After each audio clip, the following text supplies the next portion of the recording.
Hello बच्चों, मैं आज आप लोगों को वस्त्रों की परिसज्जा में रंगों द्वारा वस्त्रों की परिसज्जा के बारे में कुछ जानकारी देने जा रही हूँ। अभी तक आपने जो परिस्कृति और परिसज्जा का चैप्टर पढ़ा या जो वीडियो देखा, उसमें वस्त्रों पर, तैयार वस्त्रों पर की जाने वाली जो परिसज्जाएं थी वो यांत्रिक और रासायनिक परिसज्जा थी। परंतु वस्त्रों को आकर्षक, सुंदर और भिन्न बनाने के लिए रंगों से भी वस्त्रों पर परिसज्जा की जाती है। ये परिसज्जा कैसे होती है और इनका जो रंग होते हैं उनका चयन कैसे किया जाता है, मैं अपनी इस वीडियो में आपको इसके बारे में जानकारी दूंगी। रंगों द्वारा जब वस्त्रों की परिसज्जा की बात आती है तो सबसे पहले जो बात सामने आती है वो ये होती है कि रंग हमें कहाँ से प्राप्त होते हैं। तो रंगों की प्राप्ति प्रायः पेड़ पौधे, फूल पत्तों से ही होती थी। प्राचीन समय में नील, मेहंदी, हरसिंगार, ये सब जितने फूल के पेड़ होते थे या ये जो फूल होते थे या जो पत्तियां होती थी, इन सब के जो फूल होते थे या पत्तियां, इनका प्रयोग रंग बनाने के लिए किया जाता था। नील की पत्ती, इससे नीला रंग, मेहंदी कलर सभी जानते हैं, हरसिंगार नारंगी या पीला रंग, और पलाश के फूल यानी कि लाल रंग के जो रंग हमें मिलते थे वो इन रंगों से ही, इन पौधों से ही हमें प्राप्त होते थे। इनसे वस्त्रों की रंगाई भी की जाने लगी। जब रंगों की प्राप्ति हुई तो लोगों को ऐसा लगा कि अगर वस्त्रों को रंगा जाए तो वो ज्यादा सुंदर और दूसरे वस्त्रों से अलग दिखाई देंगे, तो उसकी उपयुक्तता को समझते हुए वस्त्रों की रंगाई भी इन्हीं रंगों में की जाने लगी। उस समय जो भी साधन या सुविधाएं उपलब्ध थी उन्हीं के द्वारा रंगाई और छपाई की प्रक्रिया होती थी, यानी कि उन्हीं का प्रयोग करके वस्त्रों में रंगाई और छपाई की जाती थी। रंगाई और छपाई ये दोनों ऐसी प्रक्रियाएं हैं जिसके द्वारा वस्त्रों पर परिसज्जा की जाती है। रंगाई और छपाई वस्त्रों की परिसज्जा और अलंकरण, यानी कि उनकी सुंदरता को बढ़ाने वाले जो गुण होते हैं उनकी आकर्षक विधि है। कई रंग उत्तेजित करने वाले होते हैं तथा हर्षोल्लास के प्रतीक होते हैं, यानी कई रंग जो होते हैं उनमें ऐसा गुण पाया जाता है, या जब उन वस्त्रों को धारण करते हैं, उन रंग के वस्त्रों को धारण करते हैं तो जो व्यक्ति होता है उसमें हर्ष की भावना होती है, खुशी झलकती है। कुछ रंग ऐसे होते हैं जिनसे शीतलता की भावना का प्रतीक होता है, मतलब जिनको पहनने के बाद आपको शीतलता की भावना दिखेगी। कुछ रंग ऐसे होते हैं जो शांति और पवित्रता के सूचक होते हैं। तो ये जो रंग होते हैं इन्हीं के अनुसार वस्त्रों को रंगा जाता है, और जिस रंग में ये वस्त्र रंगे होते हैं वो वैसा ही गुण परिलक्षित करते हैं।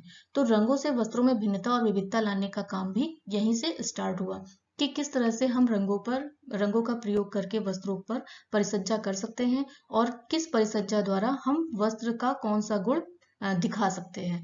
तो रंगाई और छपाई ये जो दोनों विधियां थी, इन दोनों विधियों के द्वारा ही वस्त्रों में परिसज्जा करके वस्त्रों को अन्य वस्त्रों से भिन्न बनाना, या उनमें जो व्यक्तित्व का गुण होता है उसको परिलक्षित करना, ये प्रक्रिया प्रारंभ की गई। अब जो रंग थे वो कहाँ से मिलते थे या वो कितने प्रकार के होते थे, तो अगर हम रंगों के प्रकार की बात करते हैं तो जो रंग हैं उनके मुख्यतः दो प्रकार माने गए हैं। एक तो प्राकृतिक रंग है और दूसरा संश्लिष्ट रंग है। जब हम रंगों की बात करते हैं तो प्राकृतिक रंग और संश्लिष्ट रंग आते हैं। जो प्राकृतिक रंग होते हैं इनके अधिकतर साधन जो थे वो वनस्पति थी, यानी कि हमें प्रकृति से मिलते थे जो रंग, उन्हें हम प्राकृतिक रंग कहते थे। इनके दो वर्ग हैं प्राकृतिक रंगों के, एक तो रंजक है और दूसरा वर्णक है। अब बात करते हैं संश्लिष्ट रंग की। जो संश्लिष्ट रंग है इसकी खोज विलियम हेनरी पार्कर ने की थी। इन्होंने संश्लिष्ट रंग की खोज की और संश्लिष्ट रंग को कोल तार का मुख्य उत्पादक बताया। इन्होंने जब रंग की खोज की तो जो रंग थे, जो प्राकृतिक रंग थे जिसमें कुछ ही रंग हमको मिलते थे, तो यहाँ पर इन्होंने कई प्रकार के रंग बनाए और उनके कई सारे शेड भी बनाए जो हमें आसानी से संश्लिष्ट रंगों में मिलते हैं। यानी कि जब हम प्राकृतिक रंग की बात करते हैं तो हम कुछ ही रंगों में बंध जाते हैं, लेकिन जब हम संश्लिष्ट रंग की बात करते हैं तो हमें विभिन्न रंग और उन रंगों के विभिन्न शेड भी देखने को मिलते हैं। लेकिन इनके तीन वर्ग हैं। संश्लिष्ट वर्ग के जो संश्लिष्ट रंग है उनके भी तीन वर्ग माने गए हैं या तीन वर्ग रखे गए हैं। एक तो अम्लीय रंग है, दूसरा क्षारीय रंग है और तीसरा उदासीन रंग है। तो आइए हम लोग सबसे पहले देखते हैं जो प्राकृतिक रंग है उनमें रंजक और वर्णक क्या होते हैं। जब हम लोग प्राकृतिक रंगों की बात करते हैं, मतलब कि जो रंग हमें प्रकृति से प्राप्त होते हैं, पेड़ पौधों से मिलते हैं, फूलों से मिलते हैं, पत्तियों से मिलते हैं, तो वो दो प्रकार के होते हैं, रंजक और वर्णक। रंजक जो होते हैं वो घुलनशील पदार्थ होते हैं और रासायनिक प्रक्रिया तथा ताप की सहायता से रंगने के काम में लाए जाते हैं। यानी हम रासायनिक प्रक्रिया करके या ताप की सहायता लेकर के इनसे वस्त्रों को या रेशों को रंग सकते हैं। दूसरी जो चीज है वो ये है कि जो रंजक होते हैं वो रेशों की शोषण क्षमता, यानी रेशों की एब्जॉर्ब करने की क्षमता और उनको आत्मसात करने की जो क्षमता होती है उसमें भी सहायक होते हैं। यानी कि जो रेशा होता है वो रंग को कितना अपने अंदर खींचेगा, ये भी रंजक में ही जो गुण है वो रेशे, जो रंजक होता है ये रेशे में समाहित होने का भी गुण रखता है। यानी कि जो रेशा होता है वो रंजक पदार्थों को अपने अंदर या रंजक रंगों को अपने अंदर अवशोषित कर लेता है। शेष वर्ग, जो विशेष वर्ग के रेशे हैं उनमें विशेष प्रकार के रंग के प्रति सदस्यता होती है। यानी जब हम रंजक की बात करते हैं, रंजक रंगों का प्रयोग करते हैं, तो कुछ वर्ग के रेशे कुछ रंगों को जल्दी अपने अंदर एब्जॉर्ब करते हैं और कुछ रेशे कुछ अलग वर्ग के रंगों को अपने अंदर एब्जॉर्ब करते हैं। जब हमने रेशों की बात की थी तो प्राकृतिक रेशे, कृत्रिम रेशे और बताए थे आपको, जिसमें प्राकृतिक रेशों में मानवकृत रेशा, जांतव रेशे और कृत्रिम रेशे, ये सब मैंने आपको बताया था, इनके प्रकार बताए थे। तो जो ये रेशों के प्रकार होते हैं ये सारे प्रकार आपको अपने गुण के अनुसार रंजक के जो रंग होते हैं उनको अपने अंदर आत्मसात करते हैं। अब अगर हम वर्णक की बात करें तो वर्णक वे घुलनशील कण होते हैं जो वस्त्र में आत्मसात नहीं होते, यानी कि अपने आप वस्त्र पर नहीं लगते या उनको रासायनिक प्रक्रिया या ताप के द्वारा वस्त्र में नहीं रंगा जा सकता, वस्त्रों को इसमें नहीं रंगा जा सकता। इन्हें वस्त्रों पर लगाने के लिए या वर्णक को वस्त्रों में रंगने के लिए, वर्णक से वस्त्रों को रंगने के लिए जो वस्त्र होते हैं उनकी सतह पर एक लेप लगाया जाता है, एक प्रकार का पदार्थ लगाया जाता है जो इन रंगों को अपने ऊपर सटा लेता है, जिसके कारण वो वस्त्र रंग जाते हैं। इनका प्रयोग आसानी से और सरलता पूर्वक शीघ्रता से किया जा सकता है। क्यों? क्योंकि जब हम रंजक में कपड़ों को रंगते हैं तो उस समय हमें ये भी देखना होता है कि कौन सा रंजक किस वर्ग के रेशे के अंदर आत्मसात होगा। लेकिन जब हम वर्णक की बात करते हैं तो जब वर्णक के ऊपर हम जो रसायन होता है या जो घोल होता है जब उसको लगा देते हैं तो किसी भी वर्ग के रेशे पर किसी भी प्रकार के वर्णक का प्रयोग करके उसको आसानी से रंगा जा सकता है। तो ये तो थे हमारे प्राकृतिक रंग के प्रकार, रंजक और वर्णक। जो रंजक होते हैं वो आसानी से वस्त्र के ऊपर चढ़ जाते हैं या आत्मसात कर लेता है वस्त्र उन रंगों को। लेकिन जो वर्णक होते हैं उन्हें वस्त्र आसानी से आत्मसात नहीं करता है, अपने अंदर नहीं लेता है, बल्कि उनको अपने अंदर लेने के लिए उनके ऊपर एक लेप लगाया जाता है जो रंगों को अपने ऊपर सटा लेता है। अब हम बात करते हैं संश्लिष्ट रंगों के प्रकार की। संश्लिष्ट रंग जिनकी खोज की गई थी ये कई प्रकार के होते हैं। ये रंग कई प्रकार के होते हैं और कई शेड में उपलब्ध होते हैं। इनके प्रकार की बात की गई है तो ये अम्लीय रंग, क्षारीय रंग और उदासीन रंगों में पाए जाते हैं। अम्लीय रंग जिनकी प्रकृति आम्लिक होती है यानी कि एसिडिक होते हैं या सूती वस्त्रों के अनुरूप नहीं होते हैं, इनसे सूती वस्त्रों को रंगना सही नहीं होता या सूती वस्त्र जो होते हैं वो इन रंगों को जल्दी अपने अंदर नहीं लेते हैं। ऊन और रेशम, इन दो प्रकार के रेशों पर इस रंग का प्रयोग किया जाता है। लेकिन सिल्क की अपेक्षा, रेशम की अपेक्षा ऊन पर ये रंग ज्यादा अच्छे चढ़ते हैं और ज्यादा जल्दी चढ़ते हैं। यानी कि अगर हम अम्लीय रंगों की बात करते हैं तो जो अम्लीय रंग होते हैं वो सूती वस्त्रों के अनुकूल नहीं होते हैं, सूती वस्त्र उनमें नहीं रंगे जा सकते हैं, उनसे ऊन और रेशम के वस्त्र रंगे जाते हैं। और अगर हम ऊन और रेशम की बात करते हैं तो उसमें भी जो ऊनी वस्त्र होते हैं उन पर अम्लीय रंगों का गुण ज्यादा देखने को मिलता है या अच्छा देखने को मिलता है। अब हम बात करते हैं क्षारीय रंगों की। इनका प्रयोग रेशम पर अच्छा होता है, यह रेशमी वस्त्रों की चमक को बनाए रखते हैं। लेकिन क्या है कि प्रकाश, धुलाई, पसीना और वातावरण, यानी कि अगर हम डायरेक्ट धूप में इन वस्त्रों को रखते हैं, बार बार धुलाई करते हैं या जहां पर ये त्वचा के संपर्क में आते हैं पसीने का प्रभाव इनके ऊपर पड़ता है या वातावरणीय प्रभाव की दृष्टि से ये इतने पक्के नहीं माने जाते हैं, ये रंग जल्दी ही उतर जाते हैं। यानी कि जो क्षारीय रंग होते हैं वो उतने पक्के नहीं होते हैं जितना कि ये लंबे समय तक चल सके। तो अम्लीय रंग इनका हम सूती वस्त्रों पर प्रयोग नहीं करते, ऊन और रेशम पर प्रयोग करते हैं, ऊन पर ज्यादा अच्छा प्रभाव पड़ता है। और क्षारीय रंगों की बात करें तो ये रेशम पर प्रयोग किए जाते हैं और रेशम की चमक को बनाए रखते हैं, पर ये अधिक पक्के नहीं होते हैं। अब बात करते हैं उदासीन रंगों की। इनका अपना एक पृथक नवीन वर्ग होता है, एक नए वर्ग के इनके अंदर होते हैं रंग, नवीन वर्ग होता है।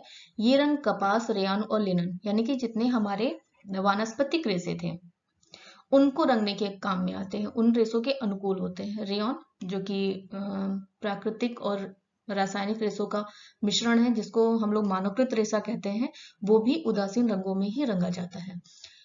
उदासीन रंग के कई उपवर्ग हैं, प्रत्यक्ष रंग, विकसित रंग, गंधक रंग, वॉट रंग। इन चारों रंगों के बारे में मैं आपको बताती हूँ। प्रत्यक्ष रंग क्या होते हैं? जब हम लोग उदासीन रंगों की बात करते हैं, अभी तक हम लोगों ने जो देखे वो रंग सूती वस्त्रों के अनुकूल नहीं थे। अम्लीय रंग या क्षारीय रंग, अम्लीय रंग जो थे वो ऊन और रेशम पे काम आ रहा था, और जो क्षारीय रंग थे वो रेशम पे काम आ रहा था। लेकिन जो उदासीन रंग है, जिसपे हम लोग वानस्पतिक रेशों को और मानवकृत रेशे को रंगते हैं, तो उसमें जो पहला उपवर्ग है वो है प्रत्यक्ष रंग का। यह रंग कपास, लिनन और रेयान के वस्त्रों को रंगने के लिए प्रयोग किया जाता है। इनके द्वारा सुंदर, चटक और तीव्र तथा पूर्ण रंग वस्त्र पर चढ़ते हैं, यानी कि जब हम रंगों का प्रयोग करते हैं तो पूरी तरीके से वस्त्र पर इन रंगों का रूप दिखाई देता है। इन्हें कृत्रिम रेशों पर भी निर्भय होकर प्रयोग किया जा सकता है, यानी कि जो हम लोग कृत्रिम रेशे बनाते हैं कि नायलॉन है, पॉलिस्टर है, रेक्रॉन है, डेक्रॉन है, इन सब पर भी हम लोग प्रत्यक्ष रंग का प्रयोग कर सकते हैं। यह बिना किसी रसायन अथवा साटने वाले पदार्थ की सहायता से वस्त्र पर चढ़ जाते हैं, यानी कि इनको इन रंगों में वस्त्रों को रंगने के लिए हमें किसी प्रकार के रसायन की आवश्यकता नहीं होती है, जो हम लोग अम्लीय रंग में करते थे। किसी प्रकार के साटने वाले पदार्थ की आवश्यकता नहीं होती है, जो हम लोग क्षारीय रंग में करते थे, बल्कि डायरेक्ट ही हम इन पे इन रंगों में वस्त्र को रंग सकते हैं। यह धुलाई की दृष्टि से इतने पक्के नहीं होते हैं तथा रंगने की साधारण विधि प्रयोग में लाई जाती है। रंगने की साधारण विधि मतलब रंगों को डायरेक्ट पानी में या किसी रंगों का घोल बनाकर उनमें वस्त्र को डाल दिया जाता है, और वस्त्रों को रंगीन वस्त्र होते हैं वो घोल से बाहर निकाल लिए जाते हैं। इसीलिए इतने पक्के नहीं होते हैं और बार बार धुलाई करने के बाद इनका रंग निकलने लगता है। तो जो प्रत्यक्ष रंग होते हैं वो कपास, लिनन और रेयान के वस्त्रों पर प्रयोग किए जाते हैं। इनके द्वारा कृत्रिम रेशों को भी रंगा जाता है, लेकिन ये धुलाई की दृष्टि से बहुत ज्यादा पक्के नहीं माने जाते हैं, और इन पर इन रंगों को चढ़ाने के लिए या इन रंगों के द्वारा वस्त्रों को रंगने के लिए किसी रासायनिक विधि या साटने वाले पदार्थ की आवश्यकता नहीं होती है। अब हम बात करते हैं विकसित रंग की। विकसित रंग क्या होते हैं? ये भी उदासीन रंग का एक प्रकार है। इनके द्वारा भी कपास, लिनन और रेयान तथा कृत्रिम वस्त्रों को अच्छे से रंगा जाता है। इन रंगों पर विशिष्ट रासायनिक प्रक्रियाएं की जाती हैं। मतलब जब हम इनको वस्त्रों पर चढ़ाते हैं तो रासायनिक प्रक्रिया के द्वारा वस्त्रों पर चढ़ाते हैं। जैसे कि हम लोग प्रत्यक्ष रंग में डायरेक्ट रंग में इसको घोल रहे थे, यहाँ पर हम लोग रसायन का प्रयोग करते हैं तथा इन पर अतिरिक्त परिसज्जा देकर इन्हें पक्का बनाया जाता है। जब हम विकसित रंगों की बात करते हैं और विकसित रंगों के द्वारा इन ड्रेसों को या इन वस्त्रों को रंगते हैं, तो हम इन पर रसायन का प्रयोग करते हैं और इन पर परिसज्जा दे करके इन रंगों को इन वस्त्रों में फिक्स करने का काम करते हैं, जिससे धोने पर ये रंग ना छूटे। और यही कारण है कि ये वस्त्र प्रत्यक्ष रंग से रंगे हुए वस्त्रों की अपेक्षा महंगे होते हैं, क्योंकि इनका रंग पक्का होता है और जल्दी नहीं छूटता है। तो प्रत्यक्ष रंग और विकसित रंग दोनों ही हमारे वानस्पतिक रेशों को या वस्त्रों को रंगने तथा कृत्रिम वर्ग के रेशों को रंगने के काम में आते हैं। प्रत्यक्ष रंग में हम किसी रासायनिक विधि का प्रयोग नहीं करते, किंतु जो विकसित रंग है उनमें हम लोग रासायनिक विधि का प्रयोग करते हैं और अतिरिक्त परिसज्जा भी देते हैं। अब हम बात करते हैं गंधक रंगों की। गंधक रंग क्या होते हैं?